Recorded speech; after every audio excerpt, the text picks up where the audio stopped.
नमस्कार शेतकरी बांधवांनो, मी गणेश मशिनरी पंढरपूरमधून गणेश तोंडले आपल्याला आपल्या आधुनिक शेती यांत्रिकीकरणासाठी ज्या मशिनरी लागतात त्याबद्दल आज थोडीशी माहिती देणार आहे.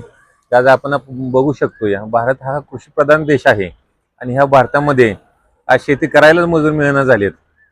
मग आता शेतकरी बांधवांनी करायचं काय? घरामध्ये 2 किंवा 3 किंवा जास्तीत जास्त 4 सदस्य असतात आणि शेती असते आपली 10 एकर, 15 एकर, 20 एकर. तर त्याच्यामध्ये आपल्या घरच्या घरी शेती करणं शक्य नाही. त्यासाठी आज आपल्याला मजूर लावावं लागतात आणि मजुरांचे मजुरीचे दर एवढे वाढले आहेत आवाजे सवा, ते सध्या आपल्याला परवडत नाहीत. तर आपण गणेश मशिनरी पंढरपूर तर्फे त्या समस्येवरती एक रामबाण उपाय आणलेला आहे. तो उपाय म्हणजे विटो माऊली कोळपणी यंत्र. आपण बघू शकता, हे कोळपणी यंत्र असं आहे की आपली ज्वारी, बाजरी, मका, हरभरा, तूर, कापूस, सोयाबीन, उडीद, मूग, मटकी